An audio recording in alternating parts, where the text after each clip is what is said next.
Hi, good morning. I'm Kris Vallotton from Bethel Church, and I have with me Joshua Johnson, who is actually a city council member. You got appointed. That's right. Because didn't finish their term, right? Is that true? Correct. There was a early retirement, and so the seat was open, and the city council appointed me in July. Whew, there's a favor right there. And now you're running for the office, for permanent office, right? That's right. I'm on the ballot this November. Okay. So before we get to that part, how did you get to Redding? Why? What are you doing here? Yeah. Where'd you grow up? Yeah. Well, part of my life I was in Riverside, California. That's where I was born. So I'm a California native. But when I was about 12 years old, we moved to Ohio. I met my wife at Oral Roberts University. We were went back to Ohio, started a tech company there, and we were building web and mobile apps for startups and Procter and Gamble, Walmart, even Shakira the artist. We did a lot of fun things for Was it about 12 your years. company? Yes, it was my company. It was a small web dev firm. Wow. And 2014, so I'm in Cincinnati, and I have a night dream. I don't have a lot of dreams. I don't remember a lot of my dreams, but this one I did. And in this dream, it was me and a bunch of other people that I didn't really recognize in the dream, but they were my friends, and we were all building a city. You think I was in the dream? You might have been in the dream. If I was in the dream, would that make it a nightmare? Don't answer that question. Just keep going. We were all playing our part building the city, and what stood out to me is that the city was not just beautiful, but it was intentionally designed with people at the center of it. Did you know it was Redding at the time in the dream? No, not yet. No, actually, I thought it was more ethereal. I thought it was more like just an interesting, weird dream. Yeah. Oh, wow. And I woke up, and it definitely stood out to me enough where I told my wife about it. I told a few close friends, like, hey, I had this dream. Like, we were doing this, and I start describing it. And to save time, I won't get into all the details of that, but it moved me pretty tremendously, where I couldn't get my mind off of it for about 2 weeks.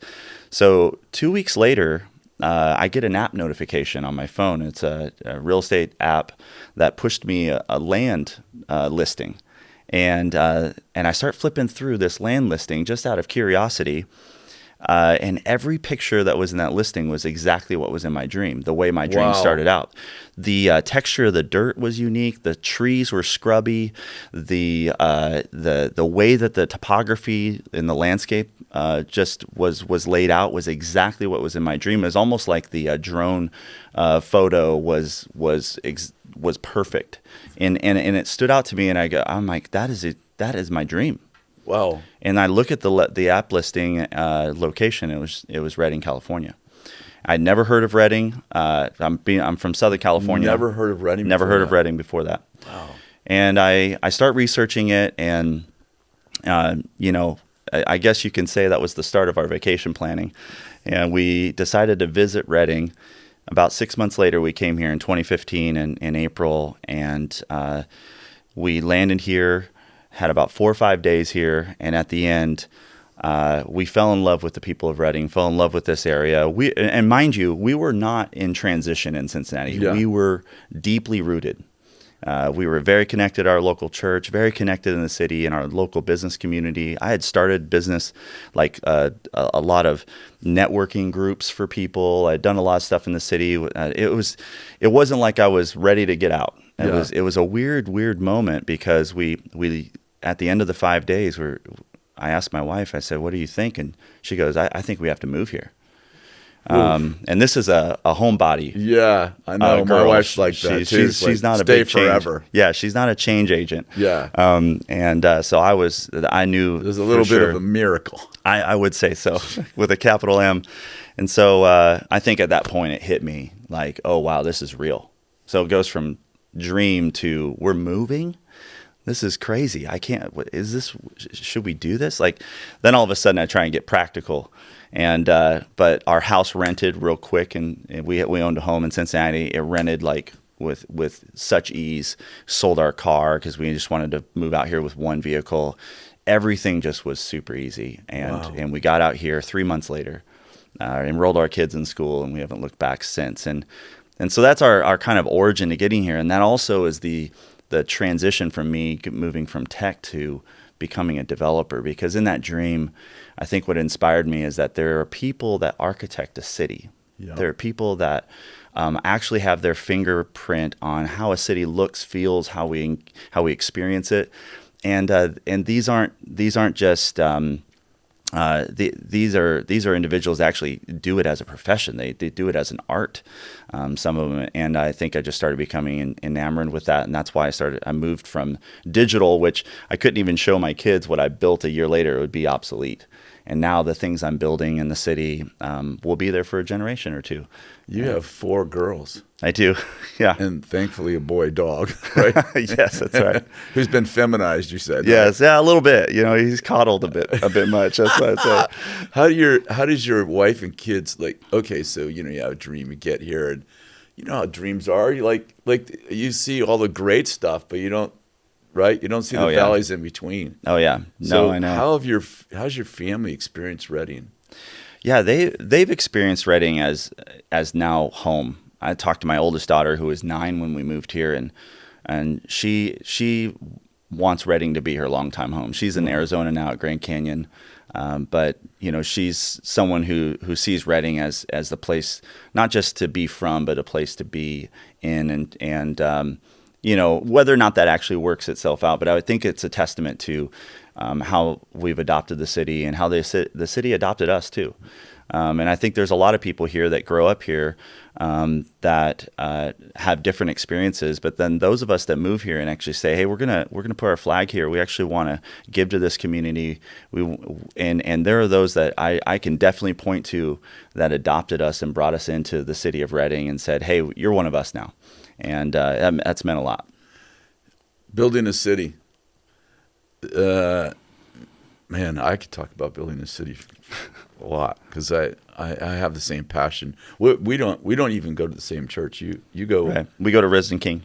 Well, it's cool. That story, we were at Stirring for about 8 years, Yeah. and when Cole and Caitlin Zick, I know you know them really well. They love you, and when Cole and Caitlin took over, it was down to about 75 people, and I just really connect well with Cole and knew him, from within the community over the years, and when they went over there, we just decided, hey, we want to partner up with them and to be a part of that, and it's been so good for our family. And one of the things that was really big is that our kids, when we visited, they basically like, hey, I think this is where I think I can grow. This is where I think I can, really experience God and in a new way. And when our middle daughters said that to us, that meant a lot to us.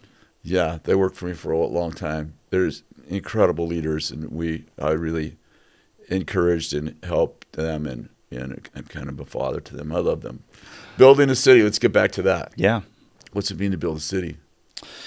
Well, at first, after having that dream, I thought it was about building a literal city, and Okay. I don't think that that's untrue. Okay. But it's not all of what it is. When I had that dream, it was a literal city. Yeah. But I go back to the mantra that has come from that dream for me is that, Joshua, you're designed to build a city with friends. Yeah. That's what I took from that dream, is that who I am and what I'm about is about building a city with friends. I was with other people all doing their part, but we were all doing a different part. And when I look back and I go, man, my mindset when I first moved here, which makes sense, was about building things, physical things, which actually is what I'm doing. I'm building physical things, and I think that they matter. I think it's great. But when I look back at what really has meant a lot to me, the thing that maybe moves me emotionally, or when I look back and I think about stories about coming alongside and partnering with others who have dreams, take risks in the city, do those kinds of things, I go, man, building a city with friends is way more than just buildings. Totally. It's standing in the gap in the areas of brokenness in our city. It's building neighborhoods that connect people again. It's building coffee shops. It's coming alongside entrepreneurs that are taking big risks and doing the Peter thing and getting out of the boat. And I think that's what building a city looks like, and that's what's really become my new lens. Let's talk about brokenness. We got a lot of brokenness in our city. Yeah. What part of brokenness touches you the deepest? I think the untreated mental health on our streets. I think the domestic violence that runs rampant in our city, which that stems from kids who aren't parented well, who then don't know how to parent well. Yeah, the ACEs scores in Shasta County are horrible. Yeah. Talk about what that is, what ACEs scores are for people who may not know. Yeah, so it's kind of a more like a basic test that I understand that has about 10 questions, and that based on your answers to those questions, it kind of shows you where you are on a trauma scale. Yeah. And there are people, we have a council member, Tanessa Audette's been open with her story. She's a 9 on that, and the miracle of her life. Usually these are people that 9 being the worst, by the way. 10 being the worst. Yeah, but 9s, anything over 6, your life expectancy is cut drastically in half in some cases, or even more. When you're at 9, I mean, it is only, in my opinion, a miracle that you can function and lead in a government. That you're still alive, really. Yeah, that you're alive. And we have a lot of people that have high scores here, and a lot of trauma. And so that the empathy that comes with, like, when you see people that are mentally ill, you see people that are addicted to drugs, and when you look at them as in a silo and just look at the symptoms of their pain, it's easy to just say, well, I know the fix to that problem. Yeah. Until you get in the middle of it and you actually start to understand. And I would say that I was blind to trauma-informed care and the idea of that, and I'm still just a novice to it. But it's really helped me have a more rounded out perspective on problem solving the homeless issue in our community. I used to be pretty flippant with my thoughts and ideas around that, and I'm not anymore. And I think that's just the wisdom. I think that's really what it takes, I think, to when you're following Jesus and when you are seeking out wisdom, it's not just an idea, but it's usually a depth of an idea. It's usually getting to know the depth of a problem and a pain more, and that's when you can see the right ideas moving forward. And I think that kind of gets me into what is it when we're problem solving that is the right lens to look at it.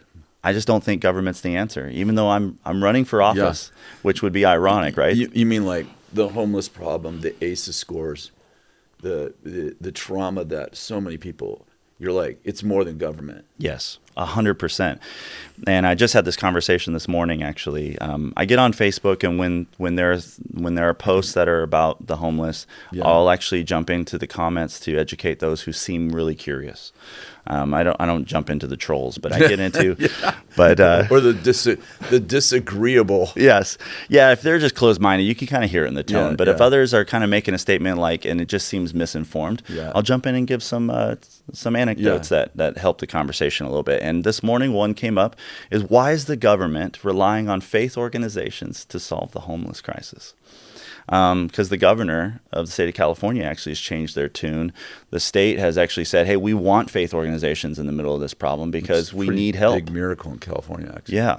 There's a lot of Senate bills and legislation that is going to saying, hey, we need help.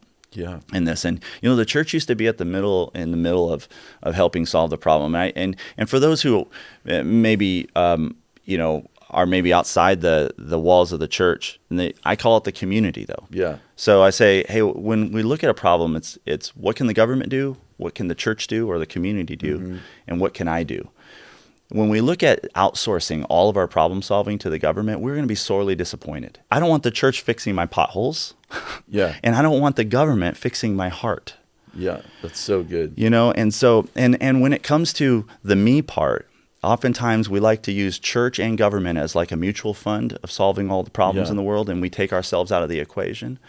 And we miss the power not only of connectivity to our community, but also to see ourselves as city builders, to see ourselves as a participant in making our community better. And so that's why I love that kind of three-legged stool kind of analogy with government, church, and me as a person, as a partner. Yeah, we kind of see it as government, church, and business, but not church necessarily. Like I'd say government, community, and business, right? Mm-hmm.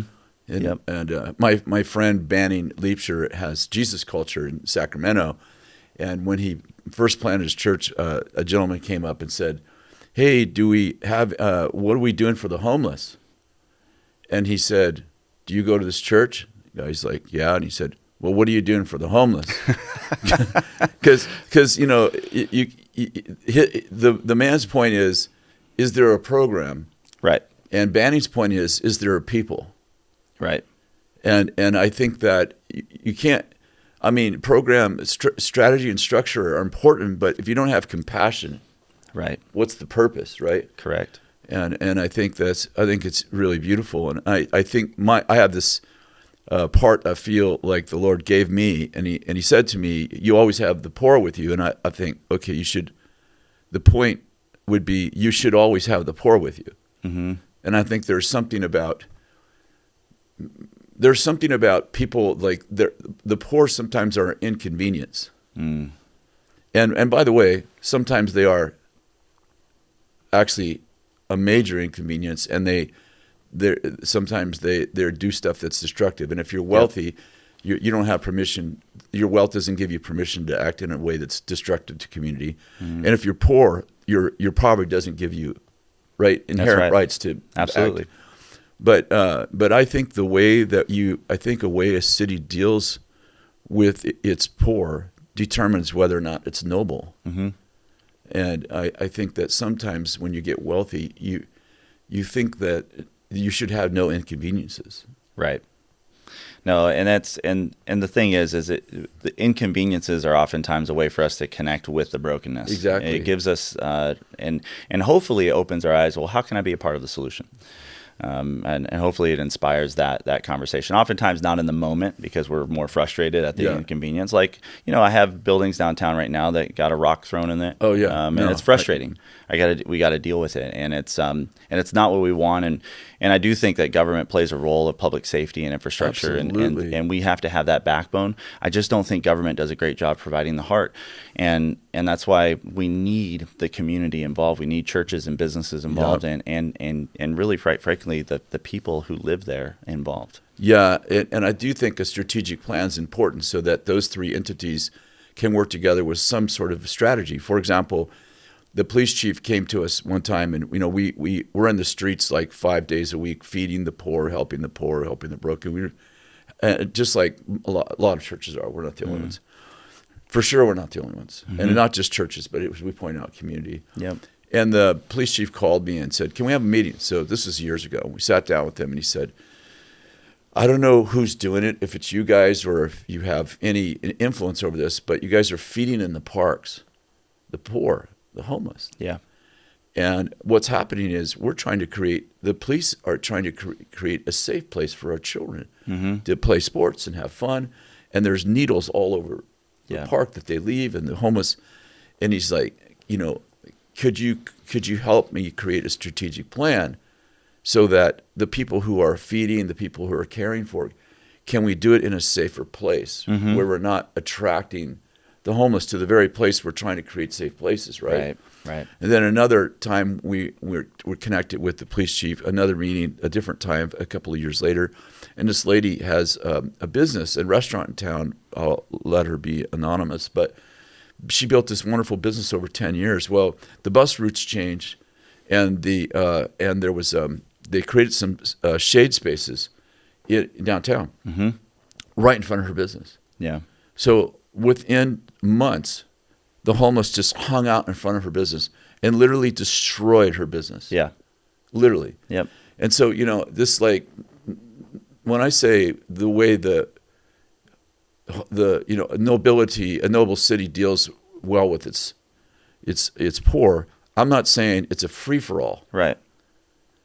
I'm just saying there's a wise strategy for how we help people who often don't want to be helped too. Right? But that chief did an important thing, and this is why I'm running for office, is I think we need bridge builders between the community, the people, and government entity to know there's a way we can do this together that is smart. And you need all those vantage points at the table. I had a friend make a video for me that's kind of based around this concept. Did you bring it? I did.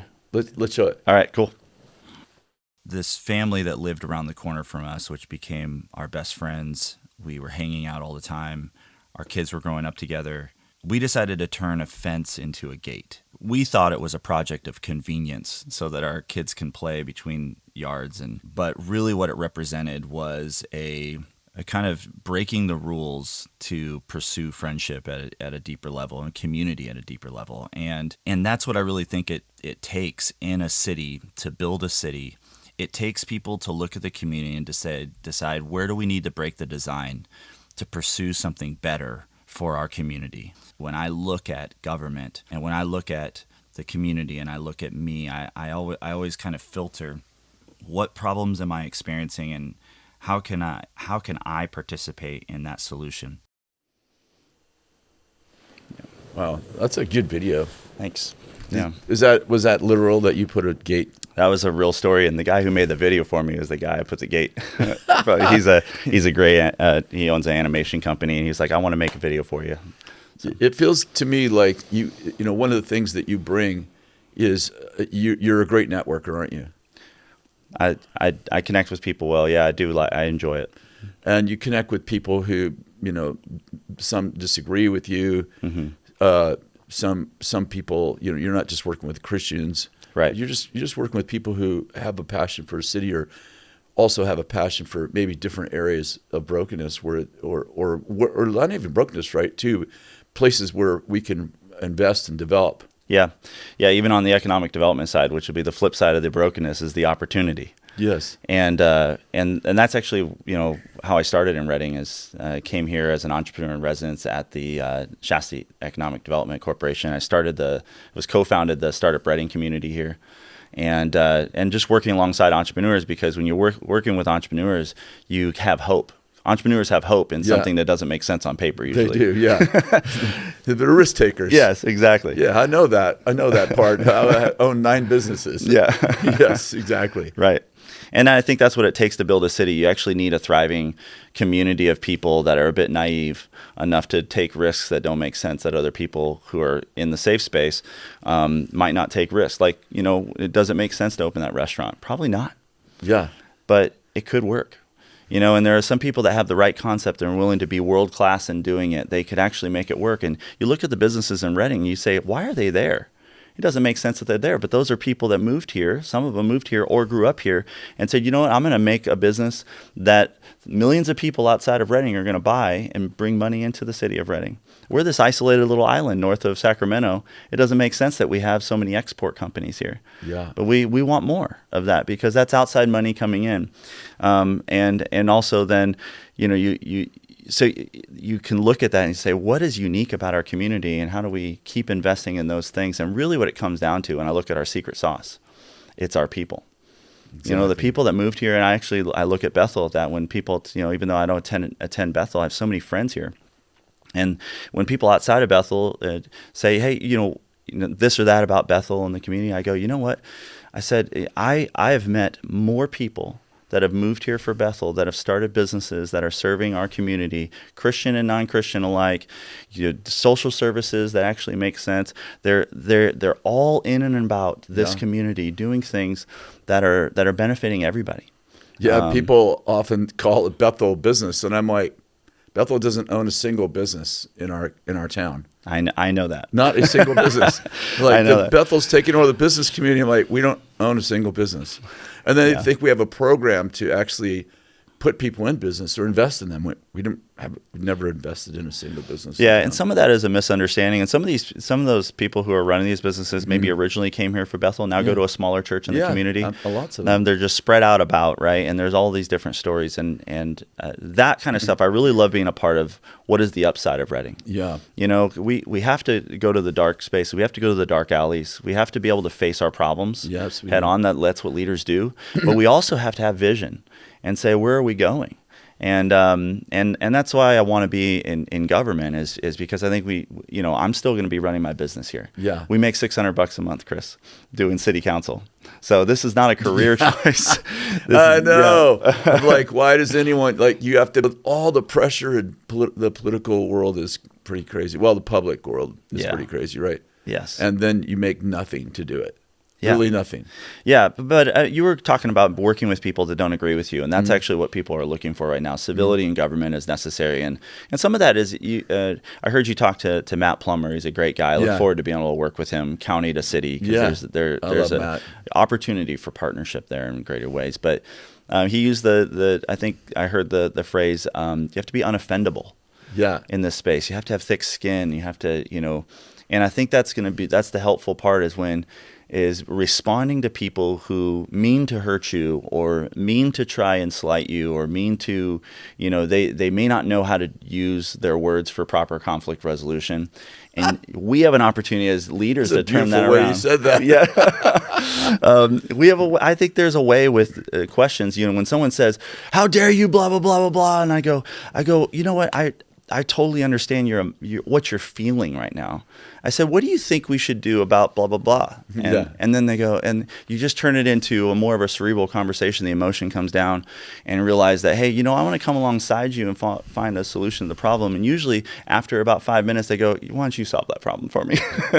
Exactly. So the emotion subsides, but you got to let them let the steam off. Our society right now is just a pressure cooker, I think. And our leaders have a way of stoking the fire, or we can help put it out with the way we lead. And that's what I want to do at the city of Redding. Yeah, I think that, we commonly as Bethel get questions like, are you trying to take over a city? Right. And, it's predicated on maybe some facts. Like, for example, 3 city council people right now out of 5, they attend our church. Mm-hmm. So it's like, oh, well, how do you not think that's a scheme or a strategy? Yeah, I was going to ask you about that because, I have been curious, and I know those council members really well. They all think differently, by the way. They don't always vote alike. They don't always agree, for sure. And so I asked the questions like, are you texting them how to vote? Seriously. No, I bet people think that. Yeah. No, not at all. Yeah. I mean, honestly, so there's I think after COVID, there's about 9,000 people that call Bethel home locally. Mm-hmm. And one of our core beliefs is that once you get well and you love Jesus, next you should look around to say, how can I serve my community? Mm. And so it comes out of Isaiah 61, actually, which he says, the Spirit of the Lord God is upon me, for the Lord has anointed me, preach the good news to the afflicted. And then he names 5 dysfunctions, like heal the brokenhearted, release the captives, free the prisoner. And then verse 4 says, then they shall return and rebuild the ancient ruins. They shall raise up a former devastations and rebuild ruined cities. The they shall return is related to the broken people. So when the broken people get healed, then God says, okay, now look around, see what you can do in your city. Yeah. See what you can do in your community. And so that's a huge motto and has been. I've been with Bill Johnson for 46 years. This is our 46th year together. And, we used to live in a little community of Weaverville for 20 years. And Bill asked us somewhere, the first year, he preached out of Isaiah 61. And he said, when we get well, then we should turn and say, how do we help others? Yeah. And then, my friend, I have a really good friend. Her name's Heidi Baker. She's American, but she lives in Africa, Mozambique, Africa. And she said, she said, love looks like something. So, and then Jesus said this. He said, do your good works in such a way that people see your good works and glorify your Father who's in heaven. So I think the misunderstanding is we're trying to take something over. We're not trying to take anything over. We're just trying to serve well. Yeah, and I'll attest to that. Even though we go to Risen King, another church in town, I would say every time I've met with you, Kris, I've never heard a political agenda in any of our conversations. No. And I dig, and I think I'm pretty good at finding agenda. Mm-hmm. And honestly, you're a pastor at heart. Yeah. And that's why I wanted to ask you this. So, because this is no offense to you. Okay. But that always means that maybe there's offense. But there's no offense to you. But I don't think you're as aware of what's going on in the city council agendas as some might think. And I don't think that because I think your heart is for pastoring people. You're not in the political space at all. No.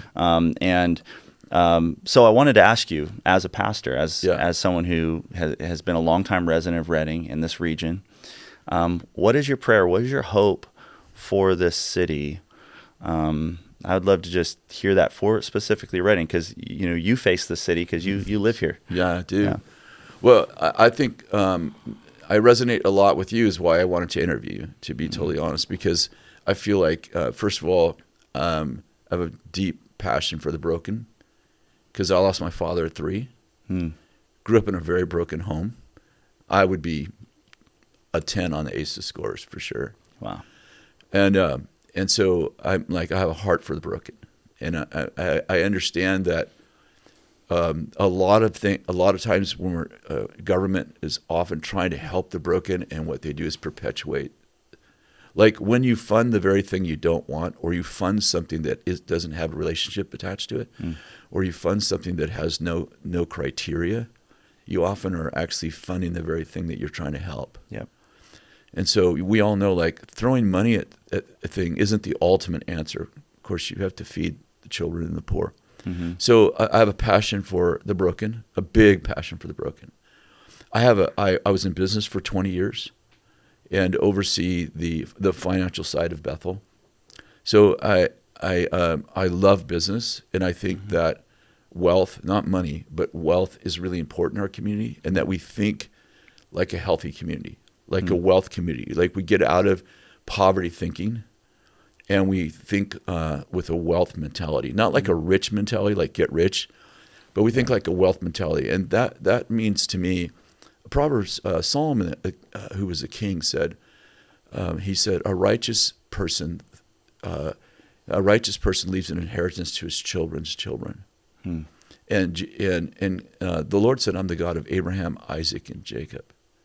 So for me, a wealth mentality doesn't mean I necessarily make a lot of money, which that's fine if you do or don't. But it's that I'm thinking about the generations to come, and I'm setting the next generation up to have a better, potentially better existence than I had. And so I think that, often we're living for a generation we'll never see. And we're building a building right now, for example. People are like, Bethel gets all these breaks because it helps the city. It's like, that would be nice, but actually we have to put in like 3 stoplights and 2, roundabouts, and we have to put in all the infrastructure. Over $30 million of our project is city projects. Yeah. And people are like, well, you're almost 70 years old and Bill's 74. Why are you building this, this huge, center? And it's like, we're building for the generations to come, and we're raising up leaders that are going to take, our movement to the next generation, and going to be more powerful. So I think having a vision for our children's children. Then I have 12 grandchildren, which of about 8 of them live here, and 4 children, which of 2 of them live here. So, for me, it's about how do I leave the world better off than I got it. Yeah. And how do we participate in helping, both individually. Obviously, I'm very involved in the city. You're right. Like, I'm not a political person. I don't even go to city council meetings. Yeah. It's actually better for me because, some of these people I pastor, and I'm like, what I want to do for them is just help them and their families. Right. Yeah. So I hear you is that your prayer and your heart for the city is you've got your grandchildren in mind. You're thinking about your great-grandchildren. Yeah. And building, and that your hope is that God would continue to heal those broken places of our city, so that we could be a more whole city for people to live in, for your grandchildren to live in. Yeah. I think it's beautiful. I really appreciate. I want to say I appreciate what you have built here and how you've been generous with the city. I love the BSSM students and how they give so much of their time and volunteer in the city. It makes a difference. Yeah, it makes a difference. Work a day a week in the city. Every student. Yeah. Part of it. And yeah, our one of our core values is generosity. Yeah. So, we're always like looking to how do we help fund things that, like they're inside of our core values, like helping with the poor, helping with the car fire, helping with the civic, because we, it's the only auditorium we have, helping get the flights there to LA. We help fund that towards $1 million. Yeah. So, just where can we help? Like, yep. And usually I'm sitting with guys like you or the city manager, and I'm just like, we've got an army of students. Is there any place you need help? Yeah. Well, I know with the Nearpron open space, which used to be the Henderson Park, Henderson Park, that was huge. 400 plus students descended upon it. I heard there was like volunteer awards nationwide. Yeah, there was with the number of hours that were spent down there. Yeah. I mean, really, this is the quiet things, and I didn't hear much on the news about it. It wasn't a ton of press about it. And what I love about that is that, these students, a lot of them might end up calling Reading home, but they can say, hey, I put some blood, sweat, and tears into the city. I gave where others weren't giving and or weren't able to give, and I think that's pretty amazing, and that's what it's going to take to make the city, a city on the hill, something that we look back and go, man, we're proud of this place, and the way the people are connected and the way that they're giving. So thank you, Kris. Thank you. And Josh, how can they hear more about you have a website or anything? You have a website. I'm on social media, okay. Instagram, Facebook. I have a website, Josh for Reading.